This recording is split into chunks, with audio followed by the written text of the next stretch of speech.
Hey friends, Bill here. How you doing? Hope you're having a good week. We're having a good one here. Got back from St. Pete on Monday, Tuesday, I can't remember, and had a great time and catching up.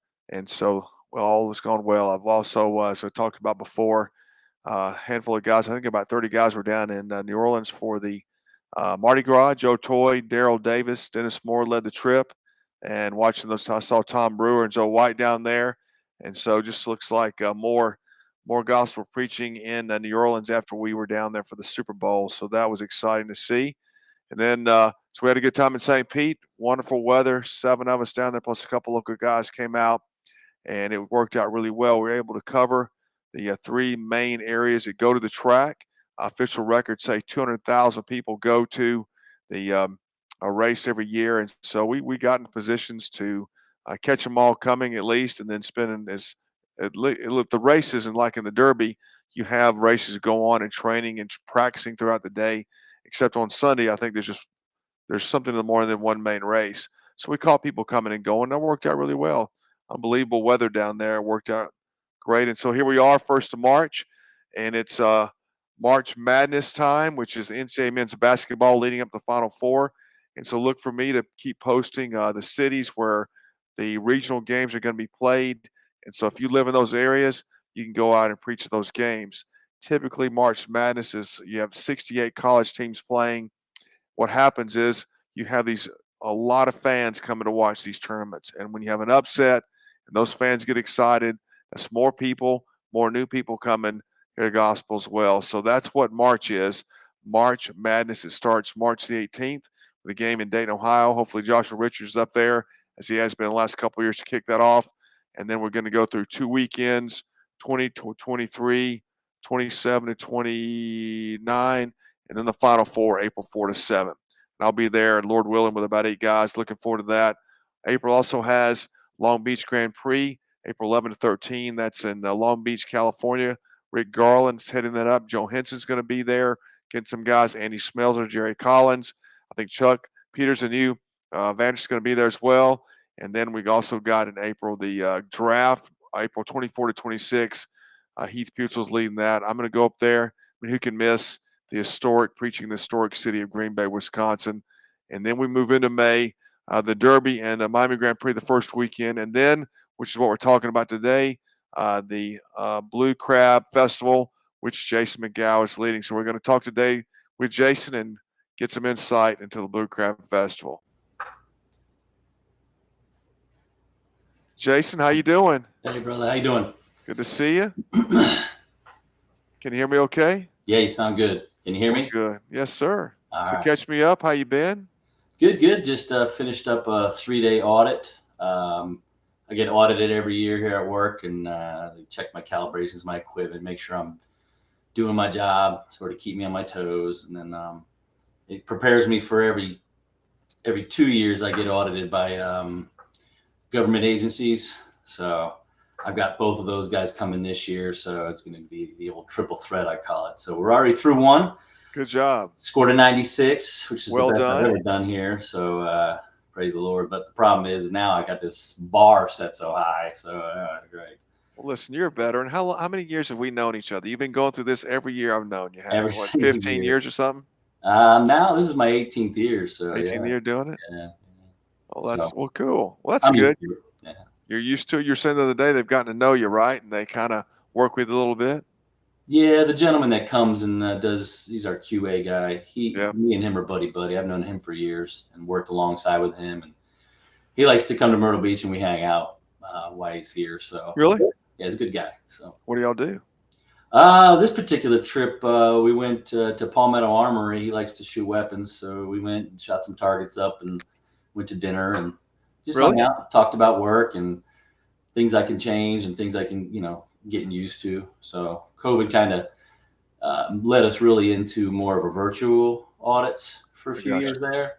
Gotcha. And then we just kind of kept that theme because it was just easy to, transition into it and then keep going. So yeah, so that was just today. It ended and it was good, and I'm excited. I get to rest a little. So until the next one, that's in April. So seriously, I mean, you work and you preach. What do you find is the biggest difference in the work world versus the ministry world that you deal with on a day-to-day basis? The biggest difference? Yeah, primary difference that you go, here it comes. What is that? Uh, I, gosh, there's so many differences. I mean, I guess, everybody kind of knows I'm pretty radical guy with religion, so to say, if Right. that's what they want to use. So, uh, you know, I, the hardest thing is just staying out of the conversations that aren't fruitful and ungodly. Those things are real tough. And, I mean, years before the Lord saved me, I would have been involved in all of them, no matter what it was. So that gets to be a little bit of, that's probably the biggest difference is just when those things start to happen, I just kind of What do people fade talk off. about without you trying to I ask you mean, to talk about stuff? Just random sports or what? Like what? someone cracks a joke that's inappropriate and they Oh, want you to gotcha. laugh with them and stuff. So stuff like Gotcha. that, and, Gotcha. maybe getting the conversation that just isn't, that I don't want to be a part of. So, but I'm not rude to them or anything like that. And they know. So most of them don't come barking at the door about anything, you You don't know. stand on the desk and start yelling at him, "You going to I hell? should Quit cussing. get my Stop soapbox sinning." up. Swear jar. Put your money in there. Keep it up. So, That's pretty funny. What is that? Like you pass the jar and put yeah. a dollar every time you cuss or Got my something, is that what sword. You gotta swear. You need to put $1 in. That's Uh, pretty funny. That's a good idea. I That's a know. good idea. I'd probably I'd take care of lunch at least one day. That's for sure. That's funny, man. So seriously, what else like that? I mean, do you find the transition to be challenging or frustrating or just obviously it's a part of life, but do you notice that what else do you notice about it? I mean, that's a big deal. I mean, other than knowing that I'm, definitely separated, there's a few people like my boss. He's a believer, and we sit down and talk sometimes, which is really cool. So that's good news. There are believers here. The biggest difference is really just trying to stay out of them conversations and just try not to, you know, once you start soaking it all in, you Yeah, can fall back into the old self, and yeah, yeah. got to avoid that kind of thing. So that's probably honestly, really, like I just, me, I'm pretty easygoing. You So ever see any of the people at work out anywhere else you go? yeah, actually, when we preached in Conway, I would see them all the time because you just, it's 3 or 4 minutes. Everybody goes to lunch in Conway, Oh and yeah, yeah. so they would see me out there back when Jamie and I were doing that, and they'd honk their horn or whatever and That's wave and cool. stuff. Yeah, so Do you see them when you're out with the family or stuff like that? sometimes, oh yeah, Yeah. yeah. Matter of fact, me and my wife, we celebrated something I can't remember. We were out and we were eating some dinner, and then one of the coworkers was there too, and we just, started chatting. So, Cool. yeah. That's good. All right, man. Well, we're going to talk about the Blue Craft Festival. Just a couple questions about your past, if you don't mind. So, True. I don't know if I remember this. What led you to preach for the first time in the open air? What happened? So, I had that burning desire there to go. We joke about telling it on the mountain. No, I mean it was burning, and this was about 2012, late Yeah. 2012, and someone posted on a Facebook page saying that they were going to come down to Myrtle Beach, right there on Main Street, and just preach. And I was like, "What is this all about?" And I didn't know any of them. And we had been listening to this radio show. A local guy who was reformed. So he was ruffling some feathers, of course, in where we live, because mostly around us are, wonderful brothers and sisters who are not as theologically minded as we are, so to say. But I saw these guys and they were really passionate about it. And I went out and joined them, didn't know who they were, and, just saw what they were doing. And I was hooked. I was like, wow, Really? this is it. Yeah. I mean, just terrified and nervous, never even prayed in public. And we all got in the circle and prayed, and it was just shaking. And then Stephen Locklear, and you Yeah. remember that name? Yeah, he Yeah. started Sure. preaching, and I was just like, I cannot believe this is happening. This is wild. So, but I was I can't pumped, and believe this is happening. That's I, pretty funny. I couldn't. I was like, wow, this is bold. This is great. This is awesome. This is me. So um, Huh. I just started getting with those guys, and over the years, we progressed into a small little group called the Five Souls Outreach Yeah. Ministry.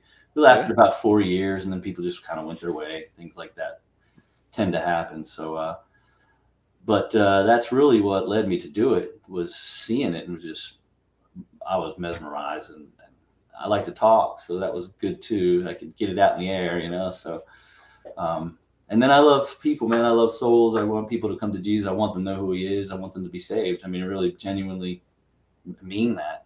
So And that was really what kind of started the whole thing. Just and then I got the Kent Collins gave me the invite to the Greenville outreach, Okay. the Fall for Gotcha. Greenville. Yeah. And I was like, I'm going. That's it. I'm bringing Yeah. people. Let's go. So that was in the summer, and then in October that was that time, and I showed up there.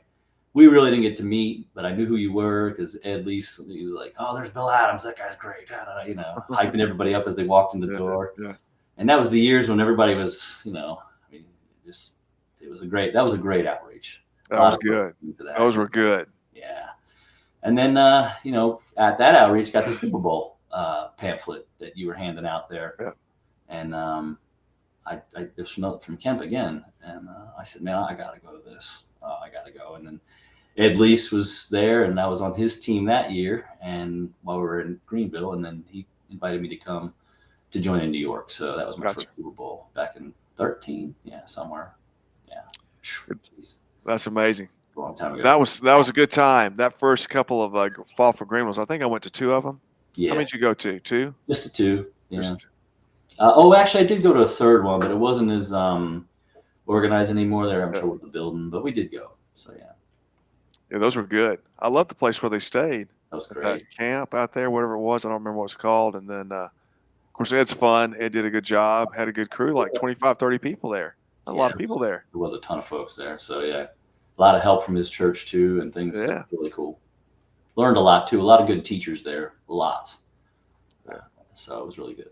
Tony was there, and Yeah. anyway, Mhm. that's pretty Andrew. amazing. Yeah, all them boys were there. Yeah. So you were done like that fall. You were like getting baptized, if you will, in the whole affair. Like what were you thinking? What was your wife thinking? Like what's going on here? Are you about to take off from the planet? What's going on? She's super supportive. She's always said, I don't ever want to keep you from doing something from God. You know, so she's always been supportive, and she pushes me when I don't want to go. I'm definitely a lazy human being. I could be, for sure. That's my problem. I'm just lazy. And she'll be like, you just get on the plane and go, you bum, and I'm like, all right. She's That's definitely funny. my helper. So praise God that he sent her to me. So what happened? Like seriously, you come back. I'm sure we've talked about all this a lot. So we talk so much, but you come back. Let's just say from the Fall for Greenville Super Bowl, and church life is not the same. Life's not the same. What began to happen? Well, I was still attending my first church at Walkmall Baptist, and the preacher could tell things were changing. I was reading my Bible a lot more and asking a lot more questions. And then I brought a lot of pamphlets from you guys, and also whoever was there from Fall for Greenville. I said, look what these people are doing. This is what I want to do. I'm not asking for any money, but maybe we should start thinking about starting to do something like this.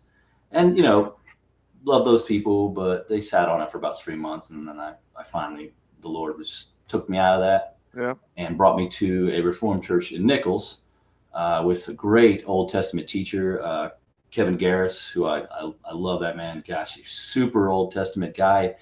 And God started linking the Old Testament prophecies to the New Testament for me during that time, which I'd never really clearly seen. So I saw the Reformed stuff happening and saw election and all that stuff come alive.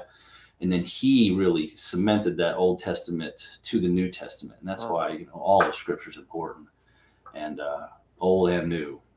And that's really what kind of just helped build my theological mindset, and then also helped my preaching, And then, How long were you there? We were there for about 2 years. Yeah. That got flooded out. We had a bad flood. Okay. And we ended up moving to Cornerstone Church in Myrtle Beach. Remember that? Yeah. We were there for about a year, and then they transitioned to another building. It just got kind of, I'm not trying to bash anybody. It just got kind of where it was time for us to go. Some things of leadership weren't really pegging right. So Right. Then we started to do Faith Reform Baptist in someone's home. My buddy Zach's home. And that lasted for about a year before we finally were getting too big. And so we had to finally get a building. And then Pastor Jeremy was our pastor for a little while. And I know it sounds like I'm a church hopper, but I'm not. But once again, had some differences, which, by the way, pray for Jeremy. He has stepped down as pastor. He said that the churches are better. I don't think we talked about that because I just Oh, found out yesterday, day before. really? So they closed the doors there at Faith Reformed, and he just said he was tired, and the churches are better. So just pray for him and whatever God's leading him to do. And then currently we're at Lakeside. We've been there for 2.5 years. Okay. We love those brothers, and we just, you know, going through the motions. We just try to be faithful, go to church, that sort of thing. So So in that all of that transition, what, like, obviously it's a little, oh, I don't know the right word, not, just a lot of, changes there. What do you ever look back and say, I wish it wasn't that way? Like, maybe the preaching really is the problem or what? Anything like that? Any I mean, regrets? from the beginning, the very beginning, when I was at Wacom, I wish they would have saw that, and I wish, of course, Yeah. I don't have the plan written down, like God, but I would definitely have loved to start from the beginning. I mean, just from Wacom, which was the first church I was attending after the Lord saved me, and then when I presented the things to them and said, "Hey, Yeah. that's what we should be doing," and you know, so from there on, yeah, every single time I left, I said, "Man, I wish it didn't happen like that." Oh, is it? It really does hurt. It really hurts, and because you go through a little bit of a spiritual depression in the meantime. You're looking for people to talk to, and thankfully, you and we talk regularly. You've kept me on my toes, and so praise God. That's what mentors are here for. That sort of thing. So, Well, have you grown through the transitions, you oh think? my goodness, yes. Yeah. Yes. I've learned not to gossip as much. I have a big mouth. Yeah. And try not to slander, that sort of thing. That's the biggest lesson I learned through the whole thing. Just keep your mouth shut, Jason. Gotcha. Just keep your mouth shut. That's That's a good word. But Well, I think, that whole thing, you start to get really sensitive to, shall we say, well, you could say theology or understand the Bible better. Just going to church and just taking it is no longer really how you want to do things, right? Like just going there and sitting, and that's what they did, and I'm happy with that. You don't have that antenna's gone, yeah, so to speak, right? And in a serious way, I mean, go to church forever and just, hey, this is the way it is. Like you never really second guess it. Once you start preaching, then you really start second guessing things. That's really becomes a snare. It can be a snare to some degree, and so it's a challenge. You have to somehow land the plane and say, "Hey, man, this is what it's going to be." Somehow, it's a challenge though. But your family's done well. Your son, you brought him to Tampa for the Super Bowl, and he came Jace is a he came to fine young Atlanta man. the year before too. He was Atlanta, 2 did years in a row. Yeah. yeah, yeah. How was that as dad, bringing your son to the Super Bowl? What was that like? Did he enjoy it? Did you enjoy it? Oh, he loved it. He still talks about it. Really? He go this year, and I told him, "Hey, go sign up, go. You're about to be 18, go." Go on your own. Yeah, why not? Get your ticket, go. So, and I do got to thank anybody that watched him in Tampa while I was working. Thank you so much, brothers, for real, because he was still kind of young and rambunctious, and I know Alex was he doesn't have much hair anyways, but he's probably losing his hair even more. That's funny. Love you, Alex. Just playing. He's like his dad, so everybody's used to that. So, well, that was fun. That was a good time. It's good to see. That's interesting. How else is we're almost done here. How else has your family benefited from the preaching? Got Uh, 3 kids, Jason, Lily, and Knox. How have they benefited from it? I guess just knowing that how much I love God and them seeing how much I love God has helped them to understand why it's important to love God and love Jesus and what He done, and they can see that sometimes. They also, the biggest benefit for them is the seeds that we're planting as husband and wife and stewards to God. It comes out with Jace. I mean, he loves Jesus. He loves him, and his conscience just burns him. Especially he's 18. He's on fire. So he's definitely born again. You can tell because most people just don't care what they do, Right. and he does. And he'll come to me all the time. He's like, "Dad, I messed up. This is what I did." And it's pretty much the same old thing with Jace that he struggles with. Most men do. So Right. we have to go Sure. through those things, and he's young, but at least he knows, Right. and that's the difference. I didn't know or care. Right. No one was telling me, "Hey, you probably shouldn't be doing that." So, That's but true. he's a good kid, and he knows it, and that's pretty awesome. So That's cool. Good for you. yeah, they all benefit in that way. Cool. What has been like in preaching? Just moving on to the preaching in general. What has been your favorite memory or favorite place where you preached at? What comes to mind first? All of them. I mean, what comes to mind first? You know, I'm scatterbrained. I just had 20 go through my head. Gosh, I, I don't really know my favorite. Yeah, I love all of them. I really have a great time at all of them. I really do. There's never been a time where I have said this was the best time. Okay, wait, hold on. Okay, I got a great one. All right. It was Miami, and we're on South Beach, and it's beautiful. And then all of a sudden, you look up, and there's the Goodyear blimp sitting right over us, just all Yeah. day. And it's like Yeah. you could touch it. Yeah. And then I know it's crazy stuff to see, whatever. It's a Goodyear blimp, but it's cool because you see it on TV all your life, and just like, wow, there it is. And then again in California, when we were out there in LA, we were out at the pier, and that thing just came across, turned around, and Yeah.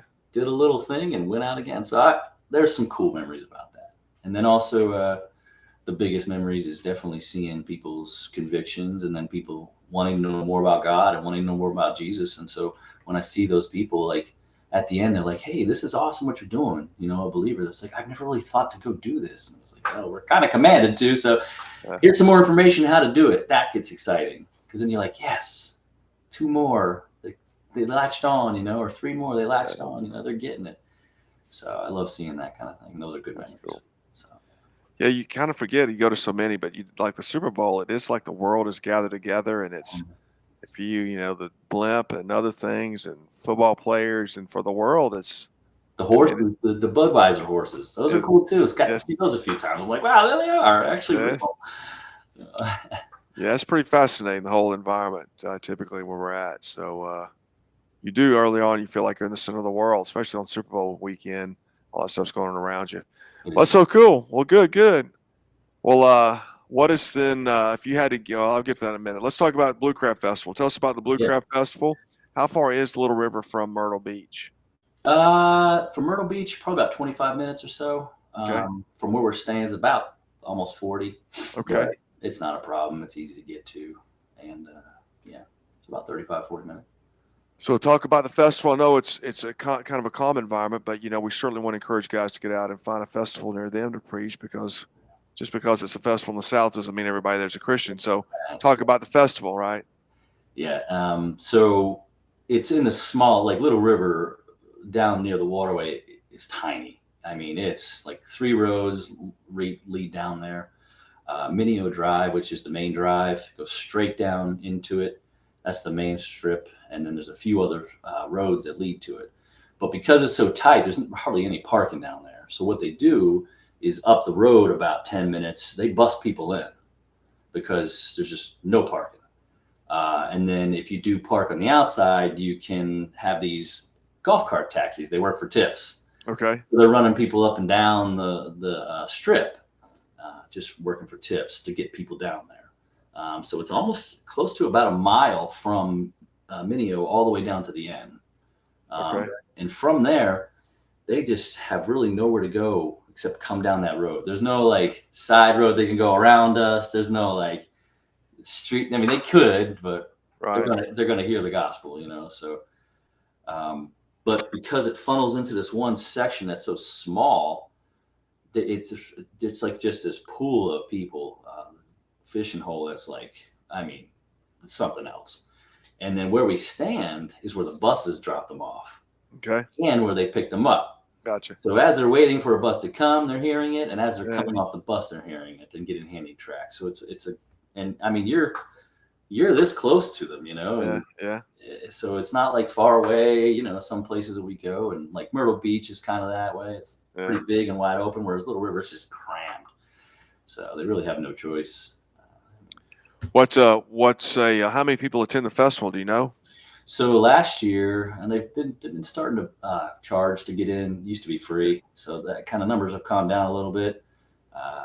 I think last year was somewhere around 200,000 people over the 2 days. 200,000? Yeah, it's a lot. No way! Yeah, Really? seriously, I'm telling you, it's nonstop people. Wow. There's never a lull. There's never a dull time. It was Really? either people getting bussed in or people are coming in off Mineola Street there. 200,000 Yeah, people, that's Jason. That's about huge. 100,000 each day. Yeah, Gosh. that's pretty I was good. thinking it's like 15 or something. No, Wow. That's world awesome. famous, man. World famous, they say. Really? That's what they say. I didn't know about it until I went down there. But so So, but you were saying too, there's two key spots, the one by the bus drop and then on the other side somewhere. Is that right? yeah, but this year we're gonna actually, because I was just doing the logistics. There's really not as many not as many people going over the second entrance. We could probably send one or two guys to go tracked, but it's really not a lot of foot traffic over there. So we can kind of all stay in the one area. We can have tracking on each corner and then the preaching. And then I could send somebody up the street that'll hear the preaching. Because, like I said, it's a mile. Yeah. So you got the gate, and then you got people walking. That's good. So I actually had three guys because we had so many people, about half a mile up. And then one guy almost to the US 17, which is a 4-lane highway that gets you into Mineola, the strip there. So we can stick a guy up there. And That's a good idea. yeah, so everybody gets a chance to preach. We did thin it down a little bit this year just because it's so tight, but that way everybody can get in and get preaching. So That's good. yeah, What a situation. 200,000 people coming down one street. easy. Yeah, That's a good deal. over 2 days. It's just. So what in South Carolina, what is a typical response? Well, Thank you. I mean, some people love it, and some people hate it. We've had our moments, but yeah, I'm trying to be generous and gracious here, but yeah, I mean, not everybody that says they are, and Right. they're like, this isn't, what are you doing out here? And this isn't the way he would do it, really? Okay. But you Well, definitely sang "Go Tell It on a Mountain" on church on Sunday, huh? And here we are telling it on the mountain. Come on, man. Come on. That's So it's just a whatever. Well, the meanest sober people I've ever met, well, that's in football world, are the South Carolina fans. They're rough. I can see South Carolina people aren't necessarily like, I don't want to say it like that, but from my experience over there at Columbia, they can be nasty the people. Gamecock fans, yeah, they can be, yeah. So I can see it if that's the way it is over there. But the Little River thing is more broad because, Oh, really? yeah, just because people are coming in from all over. You'll get people from Ontario, Canada. Really? Well, we're a transient place, Really? Myrtle Beach is. Now, if you go inland, there's country folk there, go to country churches, all that sort of thing. Yeah. But when you get out towards Little River or Myrtle Beach, it's just tourists, Well, that's cool. Yeah, it is cool. That's good. Yeah. Do you ever hear any foreign accents? Oh, yeah, sure. Yeah. For sure, yeah.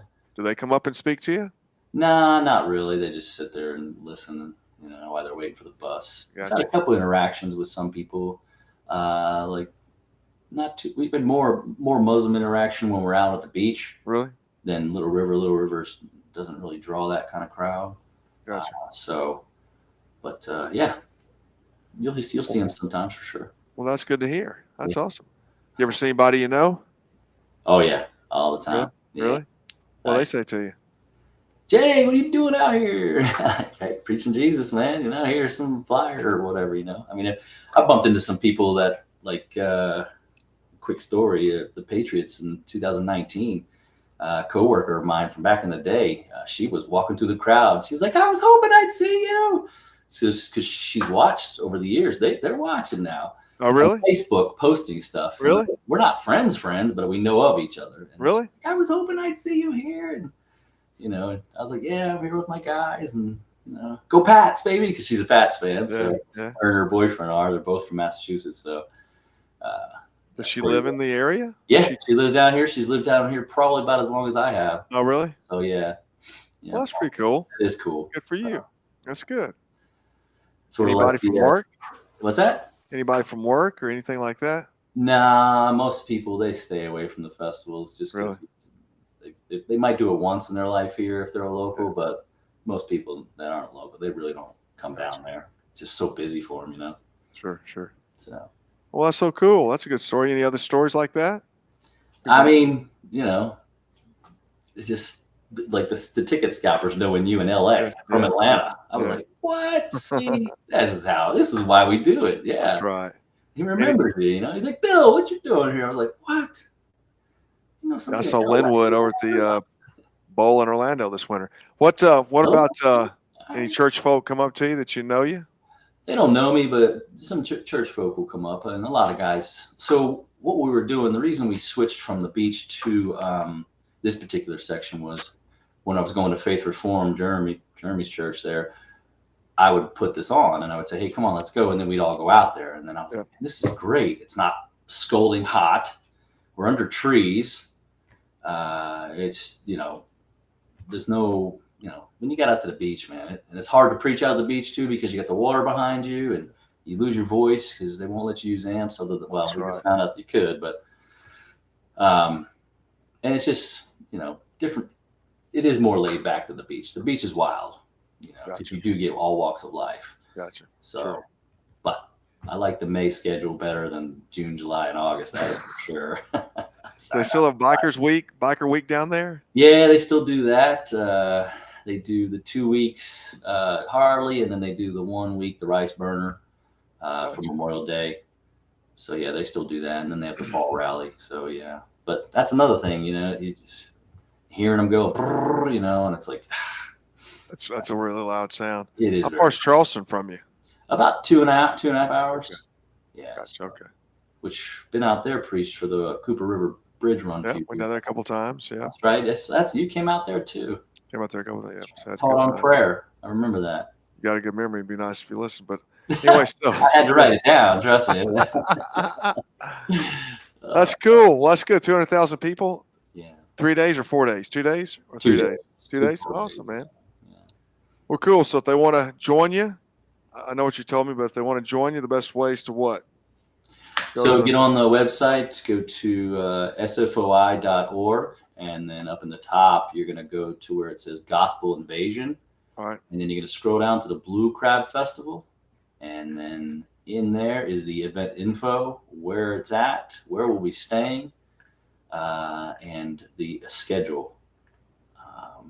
So they can go ahead and click on there and get registered at the payment link, GIMB. You got linked there. It's for 3 nights. It's $100. No food's provided, but normally my wife and I will put together a little casserole in the mornings for breakfast, and then maybe some snacks and stuff for everybody. Just kind of a thank you for coming, and sort of our donation to that. So, but yeah, so that's where you can go. Check that out. You get in on Friday, May 16th. Get in by 3:00. That's when check-in is. Get settled in. What we'll do is we'll pray a little bit that night. Yeah, you can check the link too. I see you put it up there. That's cool. Cool. You can always give me a call too. Text me, Facebook, whatever. Okay. I'll answer any questions they have. What's your number? 843-957-5421. And obviously Facebook. Okay. You can message me there too. So Do you have a Facebook? What's the link? What's the, you know what it is? it'd probably be Jason McGough. I'm not sure. Let me take a look here real quick. It's been a while since I had to know that. Yeah. Okay. So it's going to be facebook.com/1 game, maybe 2. Figures. Okay. Yes. I don't know why. It's still linking me to that, but. All right. Cool. Cool. All right, man. Fantastic. Awesome. That's awesome. A couple more questions. I'll let you go. So you're standing before 100 guys and you're trying to convince them to come out and to start preaching just in general. How would you appeal to like with natural reason, not in other words, not calling and that kind of stuff, but how would you appeal to them to do it? What would you say to them? Like, do I know the person, or are they just? You're in front of 1,000 guys, you're giving a speech and you're trying to compel them to go out and start preaching. What would you say to compel them to do it or try to compel them to do it? Well, definitely, talk about Matthew 28 and what it means to fulfill the Great Commission. That would be the first thing. We're commanded to fulfill the Great Commission, and then move into Romans. I mean, I would use scripture to show, like, hey, look, how are they not here? They need a preacher. Right. And that's you, if you've been called to do this work. And even if you've not been called to open air preach, you should be sharing your faith anyway. So that's part of the Great Commission. And I would share that with them as far as, trying to encourage them to come and do these things, and then obviously tell them, look what Christ did for you. You're dirty, rotten sinners still are, veiled, but Right. I wouldn't call them that. But that's once you find out how wretched you are, and Christ humbles you, then why wouldn't you want that for somebody else? And so that would be my next thing I would share, and try to just encourage them too, because I was terrified my first time. I still shake. I mean, I shake and look for every excuse not to do it. And so this is not a human thing. This is a spiritual thing, 100%. And we lean on that, because the times I don't, I usually say something that I probably shouldn't have. So I would just encourage them that, don't give into the fear of man, because Christ is bigger, and you do not have to face any of these people in the end. You got to face him. That's And so that's something that I would really encourage people to be a part of it, so that we can advance the kingdom of God. I mean, there's no bad that really comes out of it. And of course, the atheists and all them will say, whatever, dribble, dribble. right. We know that there's only good that comes from God. So that's be something I would probably encourage them to do. So What is the greatest unexpected benefit from doing it? the greatest unexpected You benefit, know, what happened that you never would have never thought? joy, pure Joy. joy, All some right. joy that I've never. I mean, you're on a mountain, man. You're on the mountaintop. That's something else. It's like being reborn again. Every time I get done preaching, it feels like I've been born again. Does that make sense? I know that that's the best language I can use, because it is joyous. And Cool. when you're not doing it, you can definitely tell when you're not doing it. That's for So, sure. yeah. That's awesome, man. Well, cool. Anything else to add? That's all I got. Just get signed up, folks. Let's go. Andy, can I answer this? You I can do hired it. Jace as a bodyguard. Yeah, he's a monster. He's you can have him. You can have him.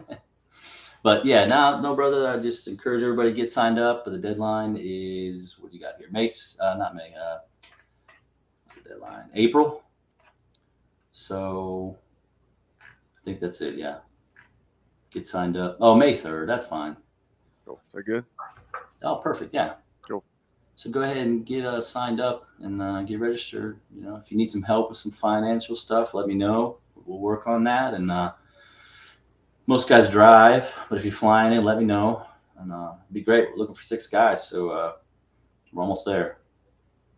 Cool. All right, Jason. Good to be with you. Thanks so much for your time today. All right, brother. I'm glad to chat with you. Okay. All right. Take care. Talk to you All right, soon. brother. All right, brother. Bye. Yeah, great opportunity. 200,000 people over a couple of day period. That's what you're looking for. A lot of people going by one narrow place. If you've never either preached before or been in those environments, that's ideal to be there and catch everybody. And it just seems to somehow the Spirit of God works when you're close to people. And I mean, people hear a lot of things, but they hear your word. They see you right there. That's just so much fun. That's what fun is. So, hey, listen, check it out. Check the links, text or call Jason, or find him on Facebook and let him know you can make it. Hey, friends, thanks for tuning in. Hope to talk to you soon. Bye bye.